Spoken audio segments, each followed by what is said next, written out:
All right. Hello. Happy Wednesday, everybody. As you can see, I'm in a different location. I'm in my kitchen today. We have some work going on outside. So little jackhammering never bothered anybody, right? Hope you guys are having a great week. And what we're going to be talking about this week is sleep. And the title for our talk today is The Key to Maintaining a Healthy Sleep Schedule while still enjoying some late night shenanigans. So I want to start off with talking a little bit about our values in Nature Matters Academy. One of our values is that our kids grow up and they have a healthy childhood and they learn healthy habits in childhood so they grow into healthy adults. And a big part of that is sleep. And it's not always easy to develop good sleep routines. Sometimes it's a long game and not a short game. But at the end of the day, it's one of the things that our kids desperately need. And we're going to talk a little bit about some of the stats today, just to share with you guys what it looks like when we don't get some sleep, when we don't get good sleep. So go ahead and as you guys are on, type in your best sleep strategy. What's your one go-to thing that if you had nothing else, if you couldn't do the whole routine, like what's the one thing that you would do that would help set your kids up for success to go to sleep? So put that in the chat. I'm going to grab a drink. All right, so I want to start with a story. My oldest son, he's 9 now. He had pretty severe colic for an entire year. And part of that obviously affected his sleep. And at about 6 months old, I bought one of the sleep training books and we did the sleep training. And guess what? It worked beautifully. It wasn't fun, but it worked. And literally every time we would go somewhere, travel, and his sleep schedule would get messed up, I would just do that formula again, and then it would reset him, and it would be great. The problem came with my 2-year-old, or my second child. He's now 4. But so I had this idea that I was like, well, sleep training, it's hard, but people just don't do it, right? They just don't do it right. Or they aren't following the right method, or they're probably not sticking to it because it's really hard when our kids are crying to be able to handle that. So sleep training can be really difficult, right? And so second kid came along and turns out he was colicky for 2 years. And he did not sleep for the vast majority of that time. He would wake up multiple times at night. And it got to the point, and I was working too, especially when he hit around 9 months old is when I went back to work. And so I didn't have a chance to take naps in the day. And so I was waking up 3 or 4 times at night, not sleeping during the day. I was completely exhausted. And guess what? We tried the traditional sleep training, and guess what? It didn't work.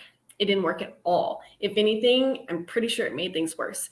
But I was convinced that, hey, this is going to work, and this is a good thing because it worked with my older son, so it should work with my younger one, right? And I hit a level of desperation that gets really intense. When you start calling experts and begging them to call you back, you have a problem. So there's a sleep expert in Albuquerque. I guess he wrote a book. One of my friends, her child is about 10 years older than mine. And he actually came to her house when that child was a baby and helped sleep train the baby. So I was like, oh my gosh, maybe this guy's going to come to my house and help me. And so I called the office and I was like, listen, I'm a scientist, a peer-reviewed published scientist with a PhD. I'm following all the things. I'm not getting mixed up with the sleep training thing. I am doing the protocols and I'm following it. It worked with my older son. It's not working with my younger one. What in the world is going on? And this man actually ended up calling me back.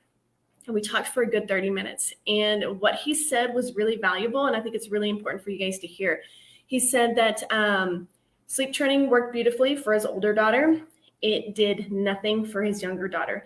And for his younger daughter, it was a long game. He just had to wait until she was developmentally ready for the sleep training. And that right there completely validated everything that I was going through. Because, I had other people telling me I wasn't doing it right. I had people telling me that they would do it for me because I was doing it wrong. And it wasn't out of hate or meanness or all these other things. They were doing it out of love. But, when you're so sleep deprived, it feels really heavy and it feels really hard. It feels very judgmental.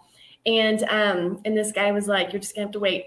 You're gonna have to wait till he gets old enough for it to be able to work. Until then, do all the things. I'm gonna tell you what a lot of the things are here in a few minutes, just so you have a few different ideas to try. But well, I'll tell you this in a second. So let's go to why we want our kids to get good sleep. So I'm gonna give you guys 3 reasons of why this is so incredibly important. Number 1, it makes life a heck of a lot easier when your kids sleep. Because guess what? They don't wake up all pissy. You don't wake up pissy. Everybody wakes up in the morning at least somewhat rested. There may be some other things going on. There's a lot less yelling in the house because you're not worried about trying to get people to school and get the breakfast eaten and all the other things. And they're moving so slow because they're so tired, right? So in general, life is a lot easier and people are a lot happier.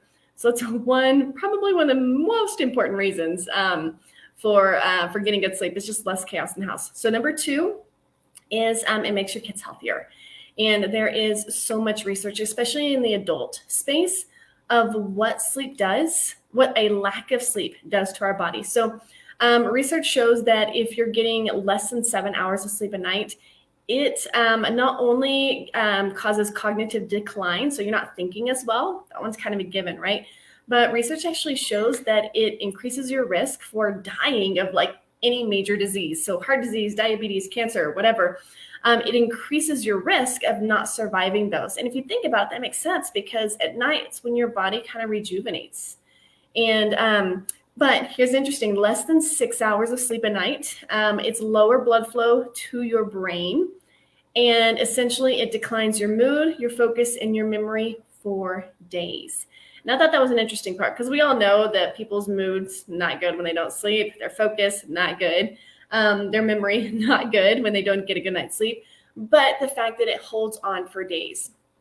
And this is not always an easy scenario, especially if you're a parent of a kid who doesn't sleep and your spouse or you work shift work. It can get really difficult really fast. So no judgment here, but I'm just saying that these are the things that happen. So you want to make it try something new, right? It's that time to try something new and try and get it to work. So teens that average an hour less sleep than their peers have higher incidence of depression and suicide. And one study even showed that people who were drunk actually outperformed those who were sleep deprived. So there is plenty of evidence that in terms of health, we desperately need to get more quality sleep and maybe even more sleep depending. And then here's the last one. I learned this week and I thought this was incredibly interesting. I wanted to share it with you guys. So at night, your brain actually cleans itself. So I'm going to read some of this. Research shows that the brain cleans or washes itself during sleep. It has a specialized fluid system that helps get rid of toxins that build up in your brain during the day. An example of one of those toxins is the beta amyloid plaques that build up, and it's one of the things that they think is associated with Alzheimer's disease, right? So that's one of the toxins that this cleaning system can wash out. And during the day, the brain is so metabolically active that the cleaning system can't turn on.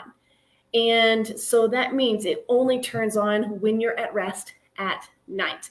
And without healthy sleep, this waste cleaning system doesn't have enough time to operate, which means that toxins build up, and these toxins can cause all kinds of cognitive and emotional problems. And if you think about it this way, think about in your house. Yeah, I didn't know that it cleaned itself either. I mean, I'm learning something new all the time. So think about if you don't take out your trash for a month or 2 months. And where does the trash go? The trash ends up staying in your house. So it's going to be everywhere, right? You're going to have bags everywhere. It's going to smell really bad. You're going to start attracting all kinds of animals and rodents.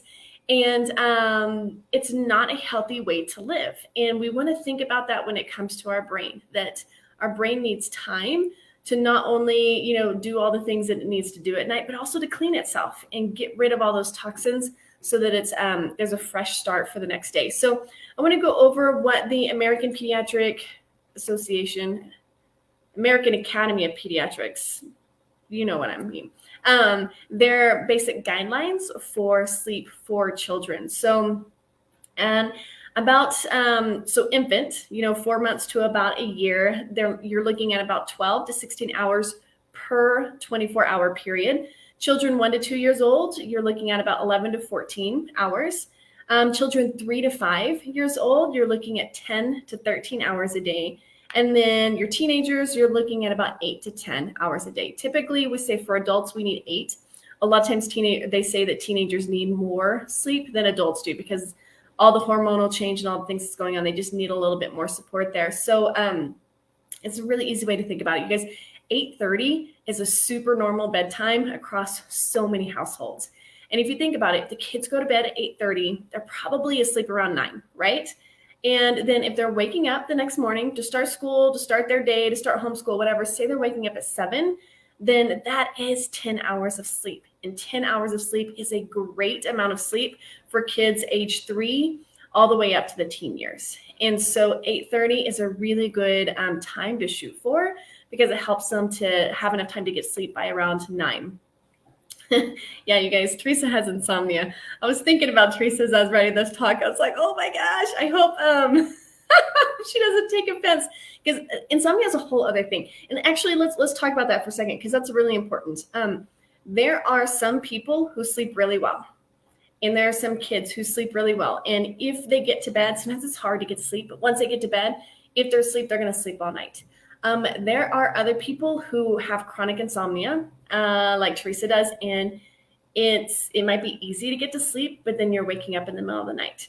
And then you have some people who just don't need much sleep. I have one of those friends that could literally get 6 hours of sleep a night, and that would be more than enough for him, because that's just the way that his body works. So all of these numbers that I'm sharing, they might be a little bit different for you. These are kind of general population numbers, but it doesn't always mean that that's the exact right amount. A lot of kids, especially gifted kids, their brains are working in a way where sometimes they just don't need as much sleep as other people. And in terms of insomnia, it is, oh my gosh, I had insomnia when I was pregnant, both kids, and it's really, really hard. And yes, lots of forgiveness.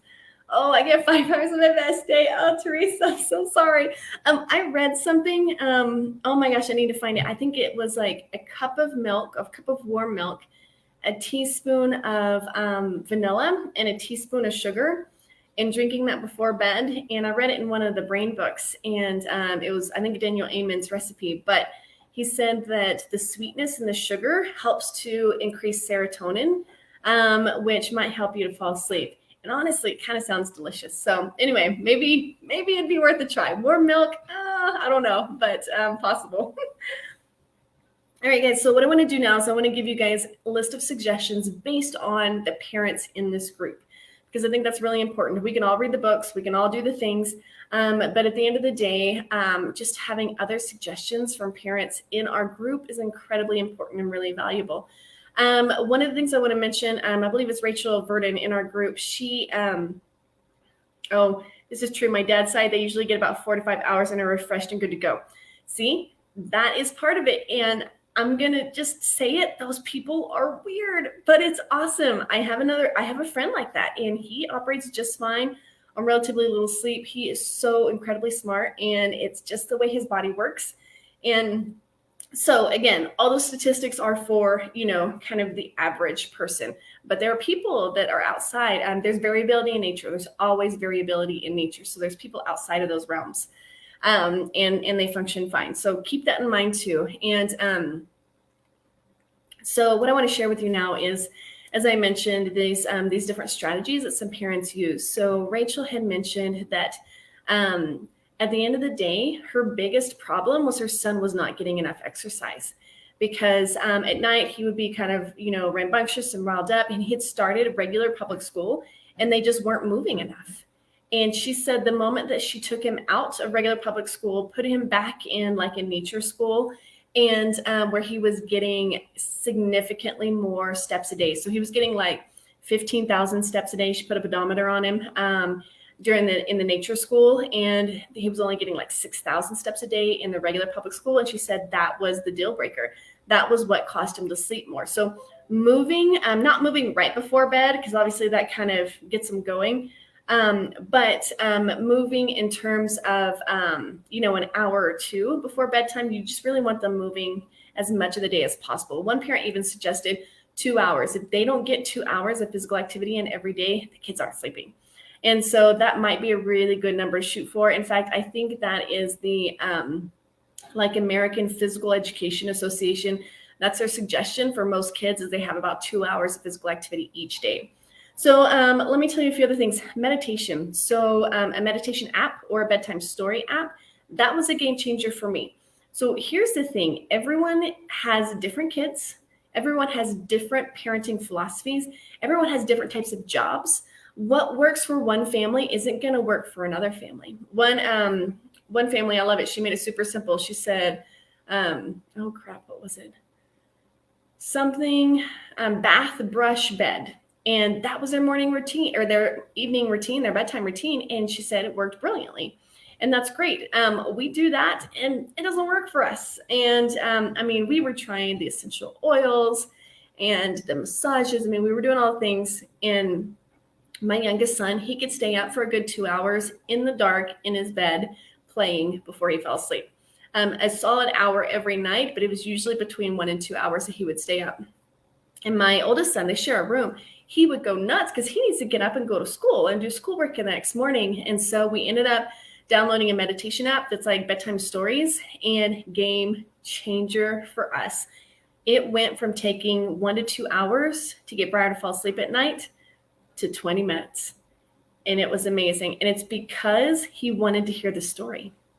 And it kept him from flipping and flopping and moving around because he has ADHD and sensory processing disorder. And so he's always having to do these things with his body, and he could never settle down enough. But when he was like invested in hearing the story, then he would settle down enough to go to sleep. So for us, the game changer was meditation apps. Other parents have said, obviously read to them. One mom says it's 2 books. One book doesn't do it.